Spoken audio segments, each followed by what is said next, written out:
All right, see if people want to join us.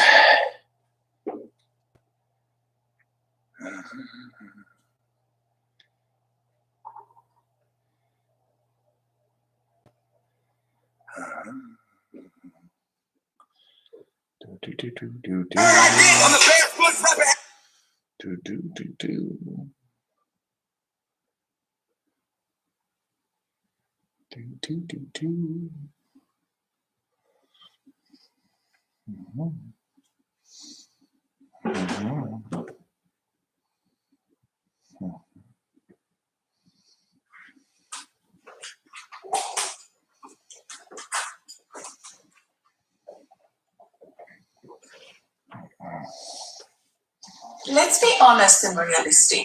Both parents are simply human beings.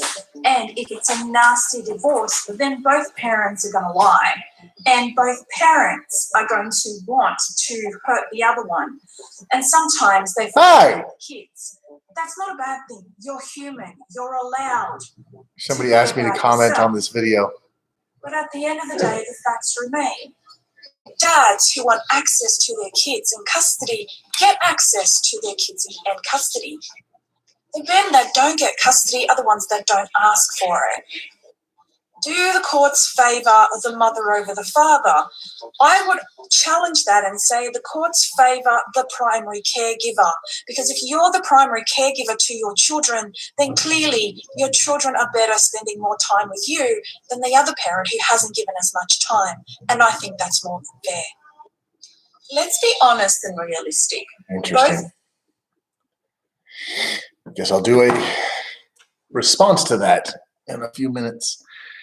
Hello, everybody. Well, two of you anyway. I didn't know how many people would show up for this, even if there was a notification. I was going to talk about some anthropological viewpoints, sexual selection. I saw a video. I don't believe it was directed at me, where a woman was complaining about a guy. Creator, and the creator was talking about the viewpoint that men pick shitbags and therefore are breeding shitbag behavior into the next generation, thus weakening the species. And I see where he's going with that. I get that. I get that viewpoint, but that's not how genetics works. Now, there's something to be said for saying that women are picking shitbag men, and those shitbag men are ill-equipped to teach their progeny how to be successful and powerful humans. That's something to be said. But I guess then the creator that the woman was talking about, the female creator was talking about, was then complaining that he wasn't getting chosen. So there's a whole bunch of different things to engage with there. Number one, let's go in reverse though. Number one, if you feel like you're not getting chosen, then you need to learn to play the game. You need to learn how to be sexually successful. It is not difficult, especially in this day and age where basically every woman is a ridiculous fucking whore, to be sexually successful. It is ridiculously easy to be successful with women. What do you want? That's the cat.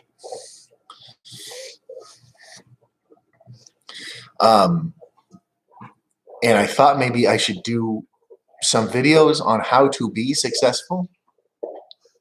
There's a difference in being successful sexually, which means to have the sexual partners that you want, but it doesn't necessarily mean having a relationship or the relationship that you want. Those are different things. You have all the sex you want and you still feel kind of lonely and perhaps even angry and dislike women. That's where I found myself in college when I actually met my ex-wife. And it's a little bit where I find myself now, where I have multiple sexual partners, but I'm also not interested in a relationship because I find that I don't really trust women.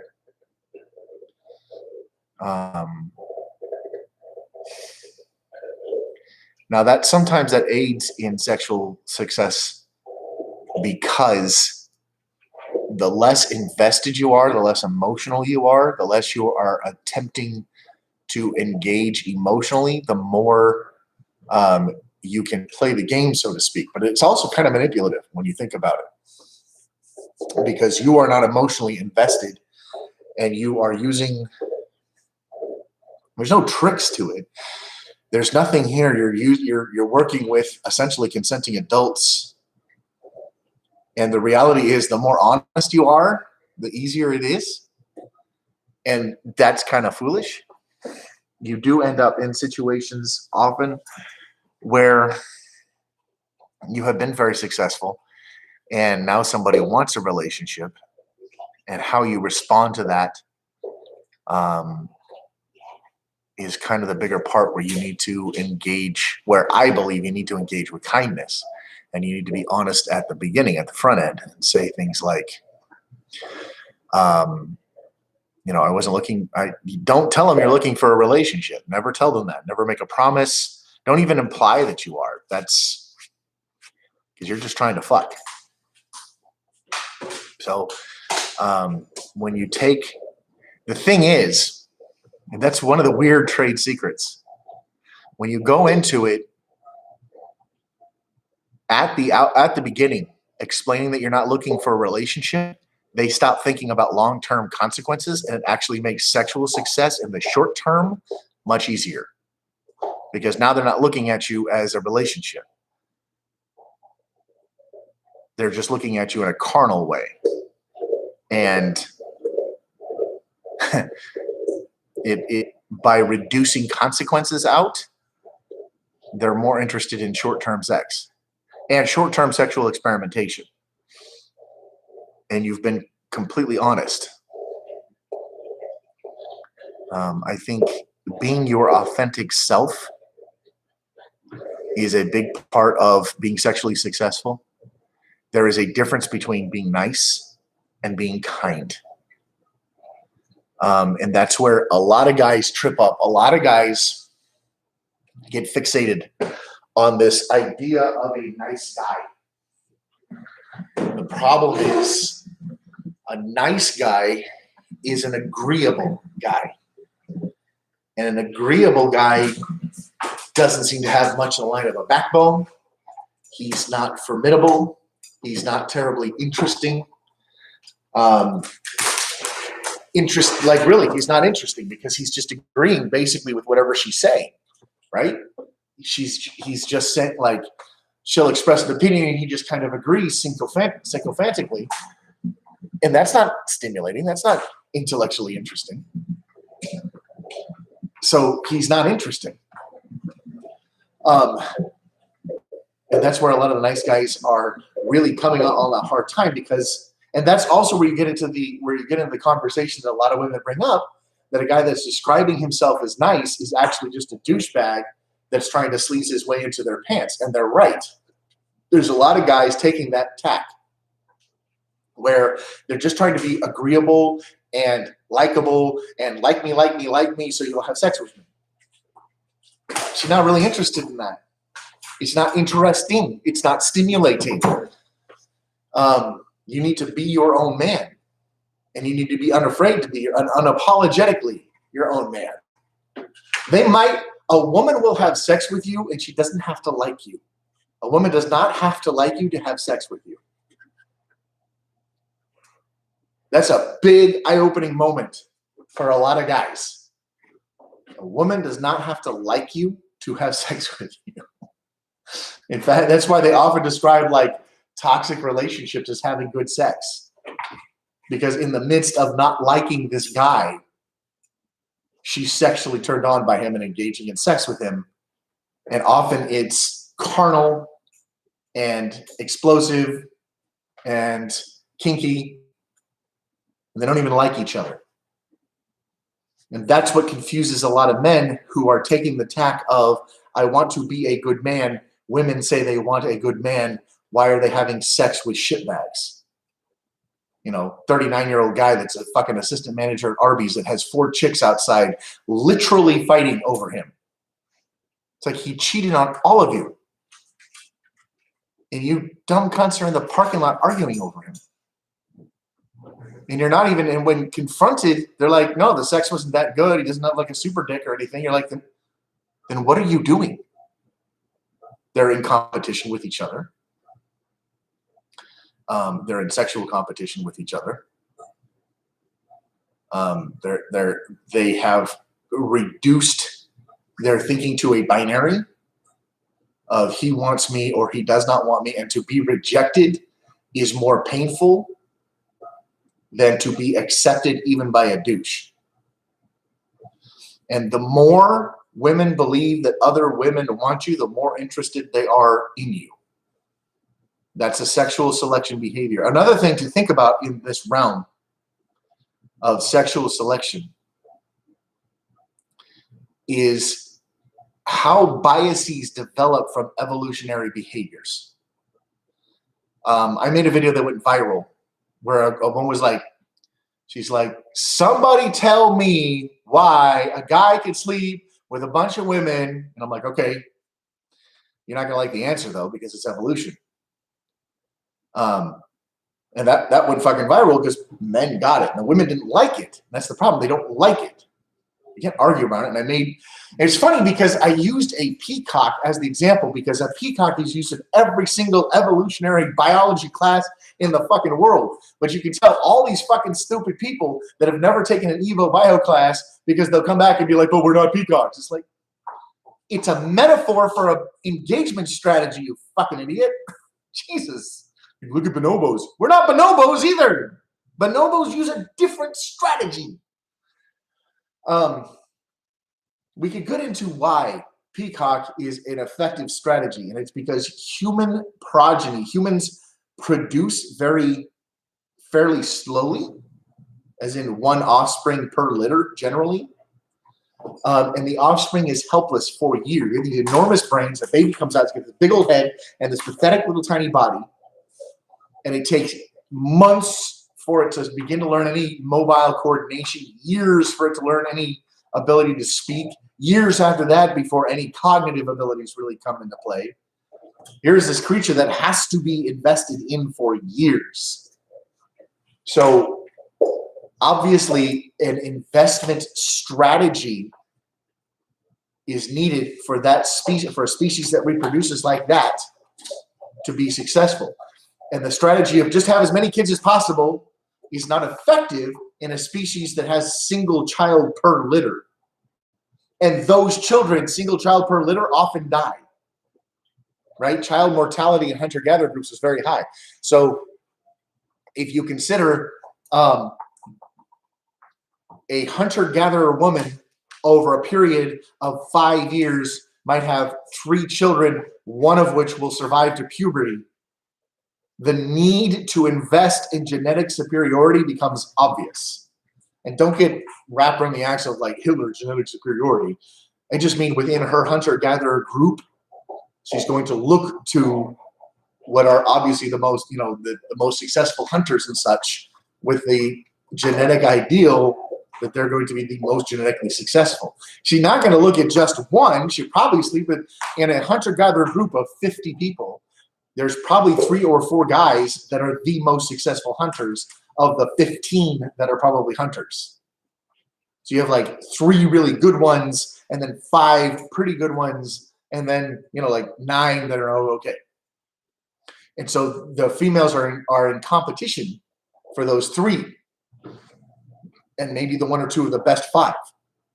It's not that they won't also sleep with the others. They will. But they're in competition with those 3. And the way that they understand, one of the ways that they view that is that all of the females are in competition with them. And that's why you end up with a guy that's 38 and he's unsuccessful. He's a miserably low-value person, but he's got 4 women in a parking lot fighting over him. They are responding to ingrained behaviors that they themselves are not aware of. And the reason that men prefer women with lower body counts is because when she has a high body count, she's not terribly discriminate, right? You can't go on a first date and sleep with a guy and then describe yourself as sexually discriminate. You're not. You don't know anything about the guy yet. You haven't taken the time to get to know him. So you're not a discriminate breeder. So this next guy that's coming across you, that's like, oh, she's willing to sleep with me on the first date. I will. Guy has 4 kids. Does that make him undesirable in the dating market? Okay. So the modern dating market, so that's different from an anthropological viewpoint. That's a provision viewpoint. The answer is that women is yes, unfortunately. We put a huge amount of focus on single mothers in the dating market and how hard they have it, and totally ignore single fathers, which is kind of standard practice. Women exist in the modern, they've been socialized to play victim for every fucking thing and to ignore the reality that there are men facing an identical situation. Most women have not considered that situation at all. Here's the thing. Most women have never thought about that situation. So when they encounter it as a complete unknown for which they are not mentally or emotionally prepared. And so they shy away from it because it's an alien, unknown situation. It's not that if they sat down and thought about it and talked to you about it for 20 minutes, they'd be like, oh, well, no, that's okay. There's nothing wrong with that, but I want to have my own kids. And you'd be like, well, okay, we'll have 6 kids. Because if you look at expenses among kids, like the first 2 are the most expensive, but after that, it becomes a steep curve downward in expense. She probably wouldn't be against it, but on the initial approach, she hasn't thought about that. She, of course, being a selfish, self-centered, self-oriented person, has considered the reality of what if she is a single mom, and what does that mean? And women constantly talk about the difficulties of being a single mom in the dating market, but they totally just have a wall up thinking about a single dad. It is not insurmountable. Like all things, like all dating market questions, ideas, and issues, all of them are surmountable. You just have to be very deliberate in what you're looking for. If I was a single guy with 4 kids in today's dating market, I would very much focus on strongly religious-oriented candidates. Because they're going to look at big families as a blessing. And they're going to be mentally engaged in the idea of a big family, even if they're thinking about it in the abstract. They thought it was going to be their big family, but a big family. It's not hard to go from their big family to a big family. It's a small step. Does that make sense, Dave? Is somebody engaged? Is Dave the only one here? I don't know. It says 3. It said 6 and 3 and 15. I don't know.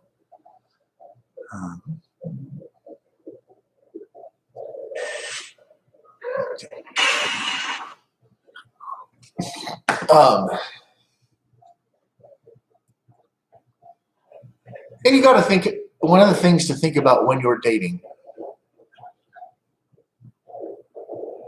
when you're bringing a woman into your group like that, is that she's going to be a big disruption.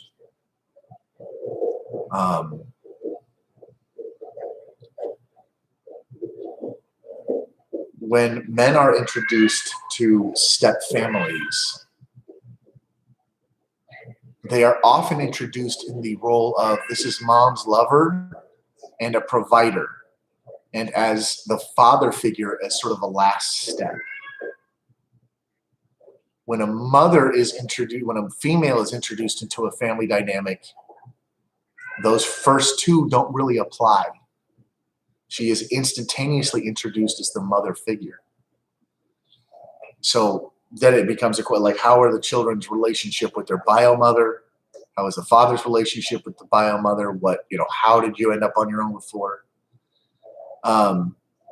And understand that the dynamic of introducing a single woman to a paternal family is more disruptive than introducing a father figure to a maternal single family.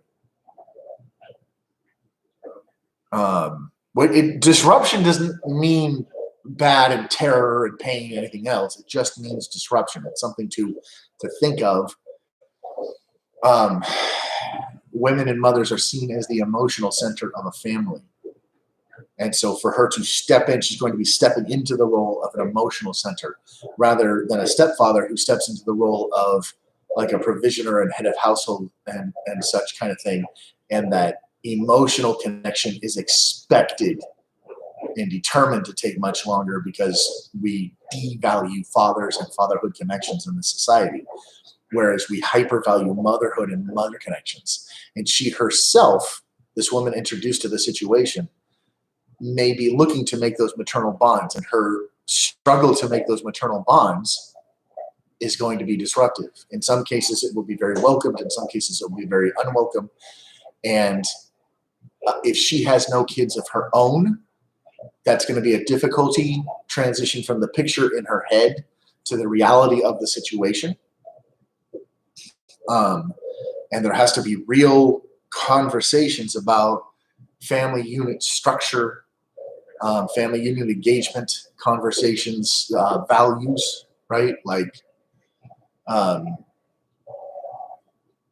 if you bring a younger woman into your home, she may still have many of those thought processes about what it's like to be a younger woman and not want to be, lorded over by her father. She may push against you when you say, no, you need to wear a longer skirt. She'd be like, it's all right, I wore a shorter skirt. You're like, yeah, that's why you're my, fuck dumpster.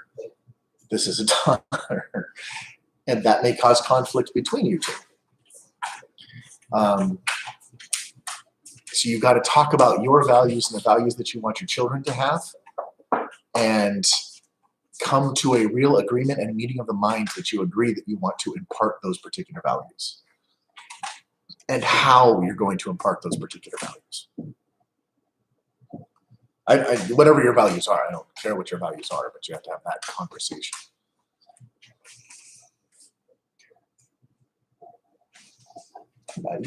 Does that make sense, Dave? That was just like a sociological view, is rather than a modern dating view, I guess.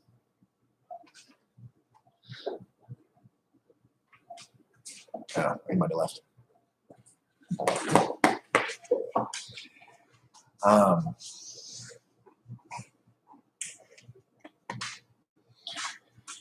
have the attack dog over here.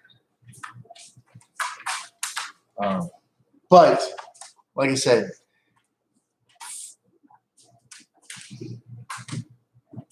there are a lot of really, really, really wonderful women in the world. It's going to be more difficult to find the one that you need to introduce for yourself and your family. Difficult does not mean impossible, and the best things in life are often on the other side of hard. So is it going to take you longer? Yes. Is it going to require more work? Yes. Are you going to have to bring more to the table? Yes.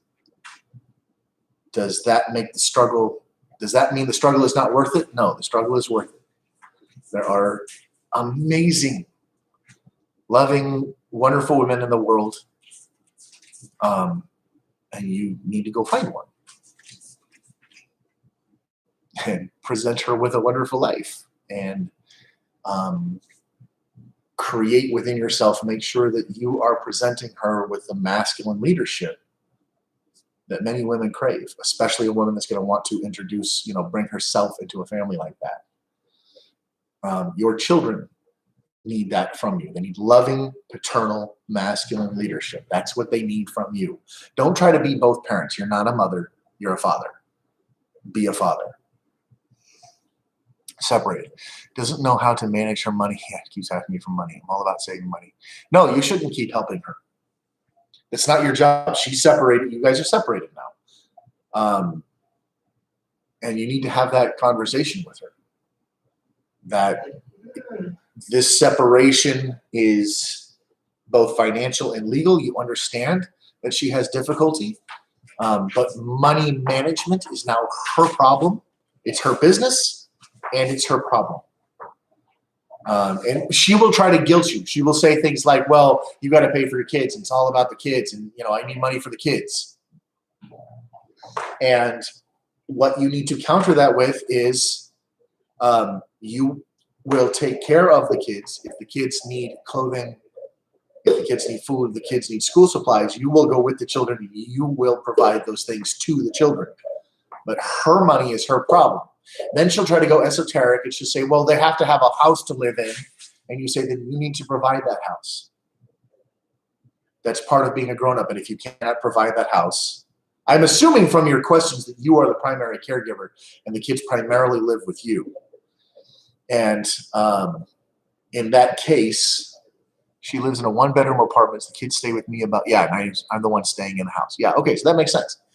So she needs to provision herself, and she needs to provision a home that is suitable for the children to stay in. Now, I'm not against them staying in a one-bedroom apartment. I mean, if they go over to her house on the weekends and they all sleep in the living room and it's a camp out, hey, that's fine. Ain't nobody going to die from that, you know?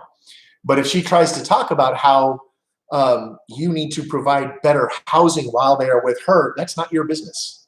That's not your business, and it's not your problem to solve. That is her problem to solve. And if she has difficulty solving that problem, then she needs to have a more valuable skill set.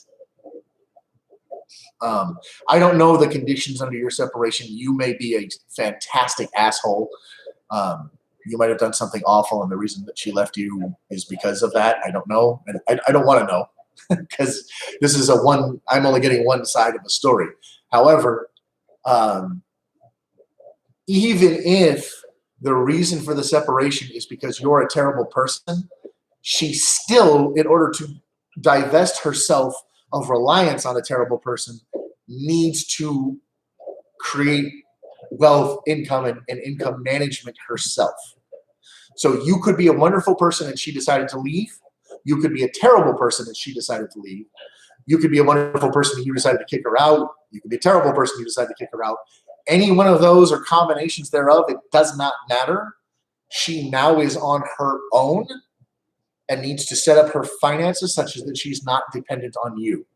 And you need to make that, especially if you're separated. A legal separation, paying for someone during a legal separation, has significant ramifications for things like alimony. Because now she's conclusively legally demonstrating that you provide the finances for her, lifestyle, the life to which she is accustomed. And that is part of the alimony calculation. So you need to hard stop. And when she brings up, first guilt will be, well, you need to take care of your kids. Your kids are living with me. I take care of them just fine. When they are with you, you need to take care of them as their parent. Well, they need a place to stay. That's true. You need to provide that place to stay. You promised to take care of me. Yes, I did, but now you're living out of the home and we are not taking care of each other anymore. I can't do this on my own. That's going to hit hard. If you are an empathetic person, even if you're a rotten person, your wife, the mother of your children, comes and says to you, I can't make it on my own. That's hard. And you say, but you have to now. The boats are burned. There are ashes on the beach. Now you have to make it on your own.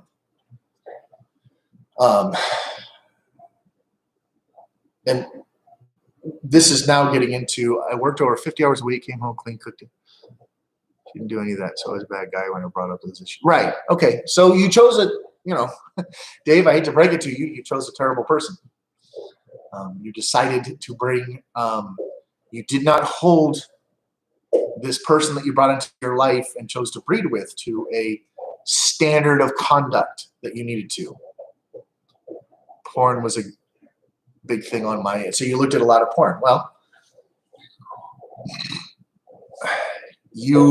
so there's several issues there, right? To my mind, being overly interested in the pornography is going to be detrimental to you. I'm not against it. I don't think of that as a moral issue. It's more of a mental, physical issue.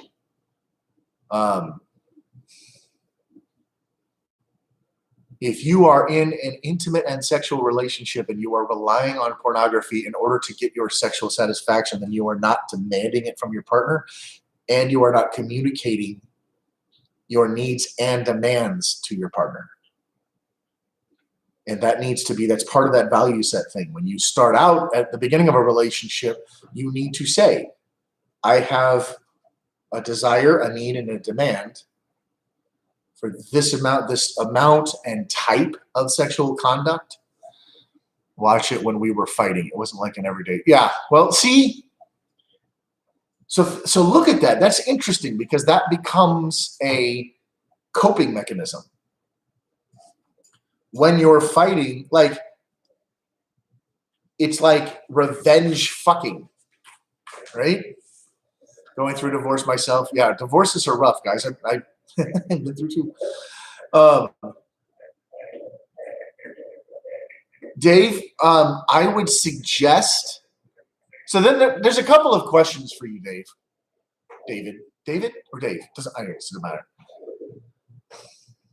One of the big questions is, well, looking at the person you're describing, and I understand that I'm only getting one side of this. So I take it with a strong grain of salt, but you did not hold this person to a high standard of conduct before you chose to be with her. Now, if you were a woman, I'd be saying exactly the same thing. You choose what you're attracted to. You choose what you're putting your focus on. What you determine what your perspective is. And at the point of being, I would suppose, single with no kids, you put your focus and your perspective on attractive qualities, which did not translate well to someone who was going to be, a homemaker, a wife, a mother, and a lover. So she was not able to connect and provide to you on any of those levels. And yet, you still went through with dating, marriage, children. You really got to ask yourself, why? Why did I find that acceptable? What did I find attractive? And be honest with yourself. It's okay to be honest with yourself and say, you know what? She had a spectacular ass, and she fucks like a banshee on a machine. And at first, it was all very sexy, and I let myself get carried away. Okay. There could be a lot of different reasons, but you got to ask yourself what happened. You got to.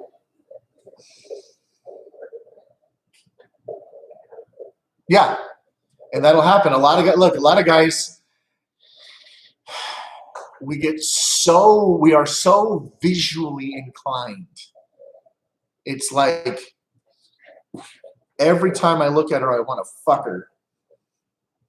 So I keep letting her get away with shit.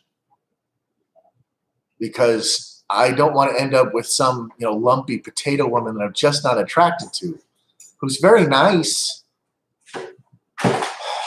but she's got the fupa and the cellulite. And I'm afraid I won't be interested in her. The reality is that, one, you could actually, through your own mentality, change a lot of your attraction such that you are very attracted to a woman who is otherwise not physically exciting to you. But the other reality is there's a lot of beautiful women who are very sweet. You just have to find them. And some of that's geographical, like I live in California, so I'm banished to the ninth circle of hell as far as horrible women. But there's places, when I go to Cincinnati, where my best friend lives, there's really pretty women throwing themselves at me that have a completely different mindset and value set than the women here. So it's a regional thing. But California is the land of fruits and nuts. So now that you have established that you chose poorly,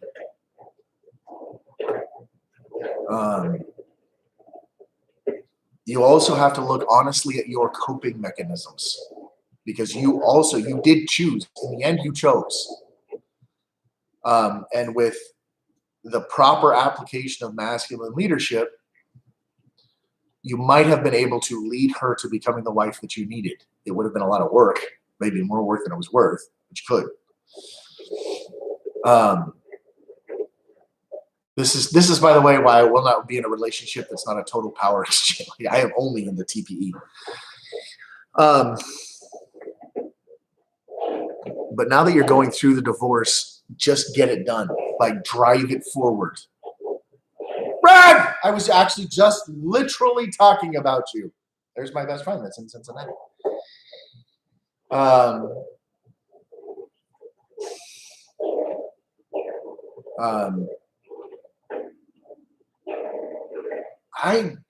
don't like divorce. To me, you gave your word for better or worse, and maybe you have to suck up the bullet for worse.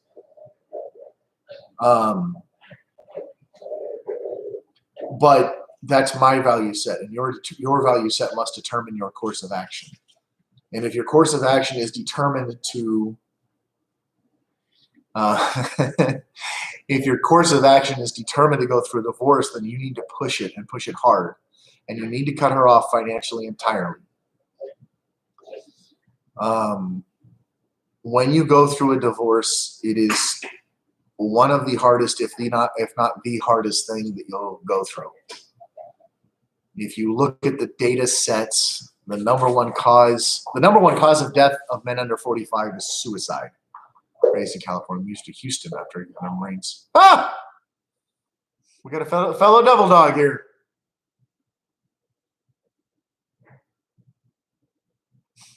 All right. So David, now I'm really with you. Me and Rag were 3-7. So now I really got you. You were a jarhead. You married the hot chick. Yep, I know you, son. Lance Cooley married the hot chick. Huh? Lance Kerpel dumbass married the hot chick. Now his life is a mess. You were not. You were 2-7? No shit. I was Kilo 3-7. Rag right there was Lima 3-7. No shit. Now I know you.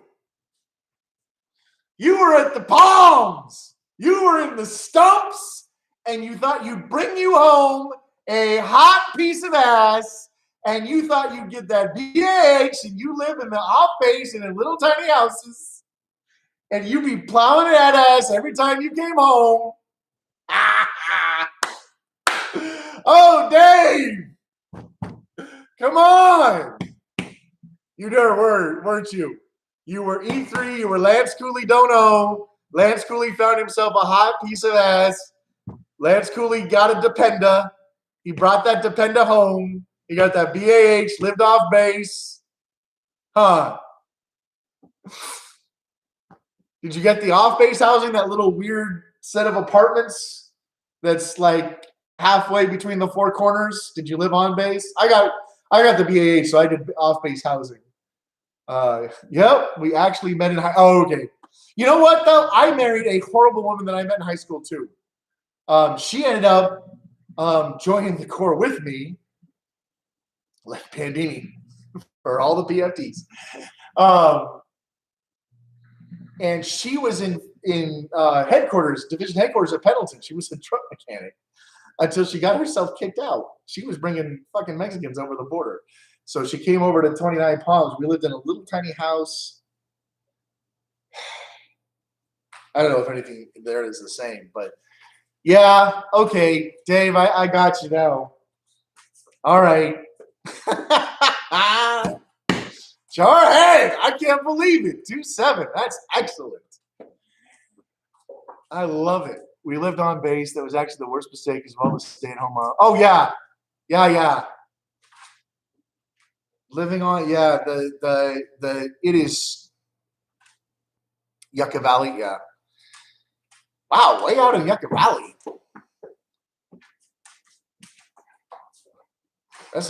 Well, I guess that makes sense. I don't think I would have driven all the way out Yucca Valley every day.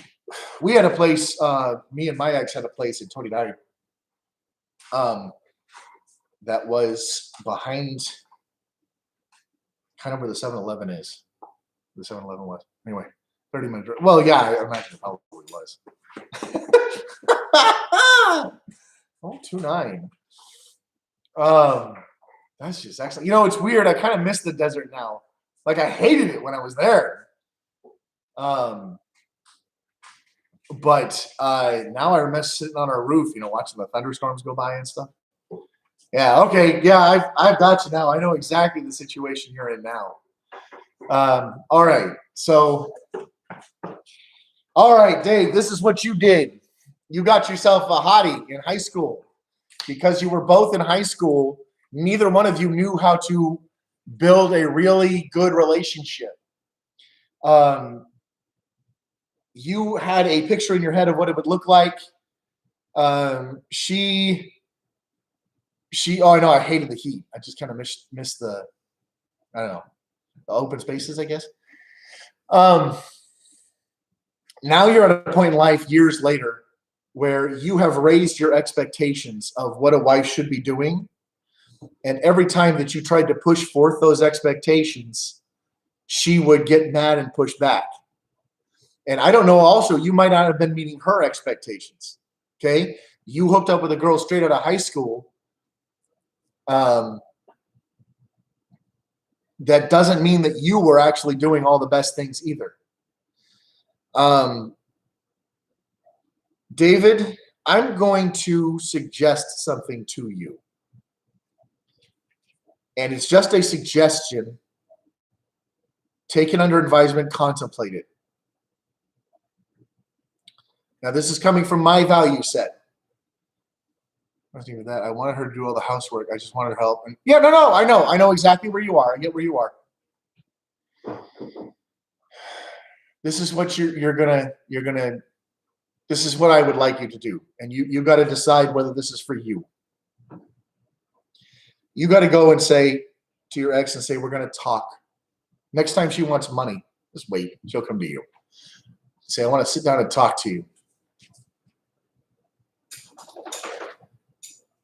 And say, I have thought about this course of action that we are on. The reality is that we could get divorced and we could, you know, struggle with our family and such, and we could make it work, and both of us could end up with somebody else. We could do that. Or we could try to rebuild. And the thing is that if we tried to rebuild, we could not build backward to a relationship that we did have. We would have to build forward to a completely new relationship. That new relationship would have completely different expectations and roles and thoughts and ideas, and I would want to communicate about that effectively.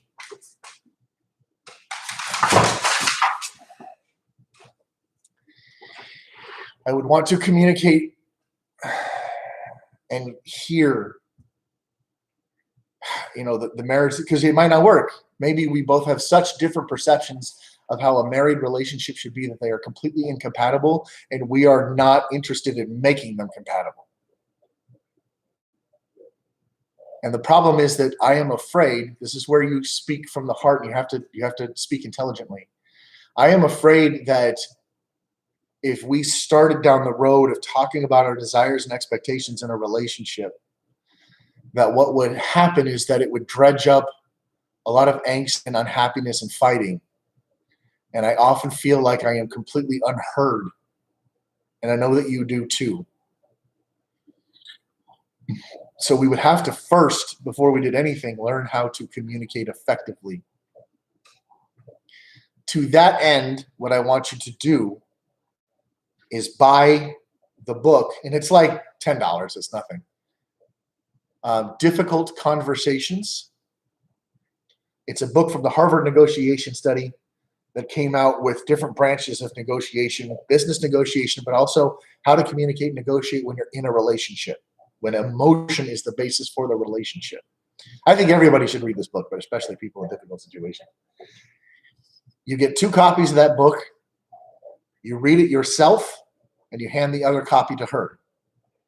She may completely reject this. Okay, at least you know that you opened the door to true and real reconciliation. But wasn't having it. We talked to the media. Okay. Well, maybe she's too far gone. I would suggest that what she's going to find is in a couple of years she's really going to regret that. But that's her problem. Okay, so then that sounds like a no-go. So keep it as a no-go, and that's fine. Cut her off financially immediately. Make sure that you document this. One of the big things is going to be documentation. I haven't heard anything. Oh, well, then if she wants the divorce and you have gone to the point where you're agreeing to the divorce, then you push it. Hold on, Living Gunk. Give me a minute. If she wants the divorce and she's pushing, do not be passive. Be aggressive. Even if you're hurting, even though it's upsetting, push it and make it go. And you need to start documenting things. All right. When she asks for money, you need to document that. When she tries these different arguments, you need to document that. When you go to court, and you might not even go to court, but when you go to court and you present actual written evidence on this date, at this time, this is what happened, it's going to be meaningful, especially when it comes to things like alimony and child support. Because if she's really pushing the divorce, she might be doing the same thing on the other side. And she might be documenting it as, I asked for money for food and he wouldn't feed us. So I would actually record that conversation and say, if the children have needs, then they can come to my home where they live most of the time, and I will provide for their needs. During the time that they're with you, you need to provision their needs. That includes food and housing and clothing and whatnot. That's no longer my responsibility. You wanted the divorce? Congratulations. Here's the divorce. You are now on your own. Don't be mean, but be firm about it. Now that she has not lived up to a standard and she's kicking you to the curb, even though she didn't live up to the standard, good. Cut her off, make it fast, drive it forward, get it done. Back to California, be around my family, but she won't let me. Yeah, that's your unless she gives up custody 100%, you're stuck probably in the state that she's in. That's just life. You got to swallow that pill down. Okay, Living Gunk. What do you think is the greatest invention or discovery made by humanity? My honest truth, people are going to say things like space shuttles and everything else, but I will tell you as an anthropologist, to me, the greatest discovery or the greatest invention was the first time that we began to make tools out of things that were not tools. Prior to that, we had used like teeth for knives and spear points. Okay, but that's not a stretch, right? Like, you know what a tooth does. You can see a saber-toothed cat cutting things with its teeth. It's not a big deal. But the first time, and this was not even modern humans, okay? Homo habilis made the most progress in tool sets. But the first genuine time a human-like animal picked up a rock and looked at that rock and made the connection that that rock could be something other than itself, that he could work that rock into being an axe or a knife or a bowl. That moment, that genesis of creating something from other things changed the species forever. We are one of the only animals with handedness. I am right-handed. 98% of the world is right-handed. The reason that we are handed is because we have a super fine motor skill, and that's completely about using tools. We have genetically changed ourselves by tool use. And the greatest invention that I think of is the recognition by something that wasn't even a human being yet, a proto-human. I think it was Homo ergaster. It was the first tool sets. I don't quite remember, but that picked up something and realized he could make it into something completely different that would be useful to him to alter and change his own environment. That, I think, was the greatest invention or discovery made by humans. Everything else came from that. Everything else. So the genesis of tools. David, in the meantime, I think you should read the book Difficult Conversations. It's going to help you in the dating world. It's going to help you grow as a human. As you go through this divorce, add myself. Rag is right there. He's also on TikTok. He's Ironhead454. We are fellow 7th Marines Jarheads. We can be here for you as you go through it, because you're going to go through some rough times. Semper Fi, brother. We're all doing this shit together. And at least we can talk shit about the stumps. It'd be an 03, baby. We were 11s and 17.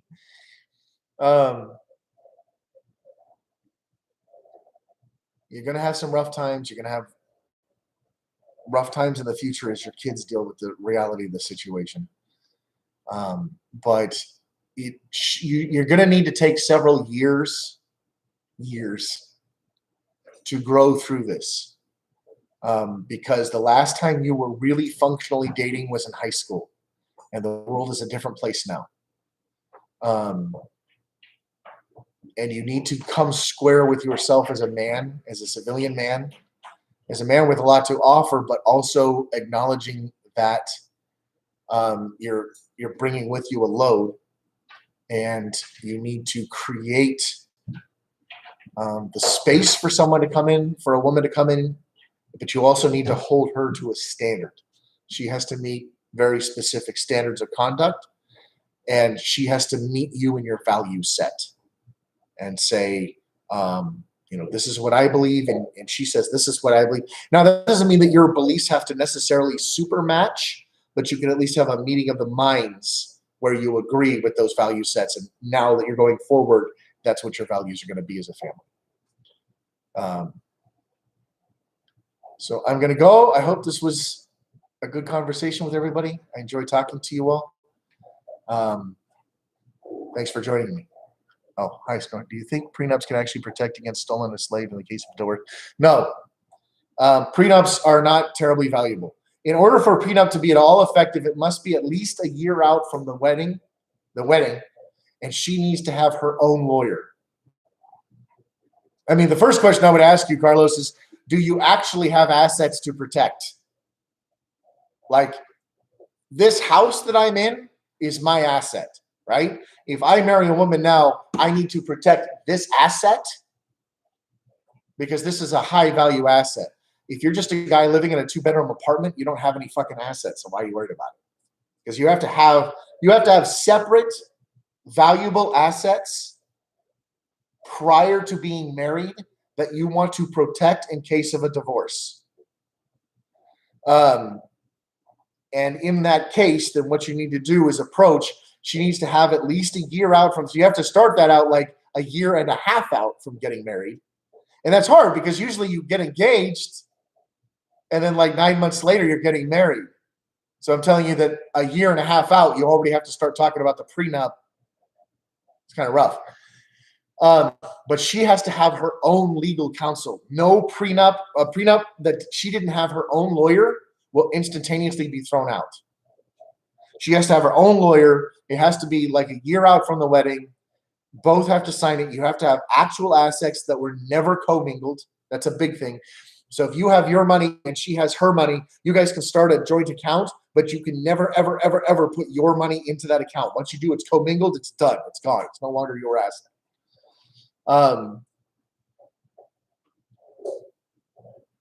And then even in all those cases, even with all that perfect, it's still like 80-20 that it's not going to mean anything anyway. But there you go. Okay, guys, thanks for coming. I got to go fold my laundry. And I'll talk to everybody later.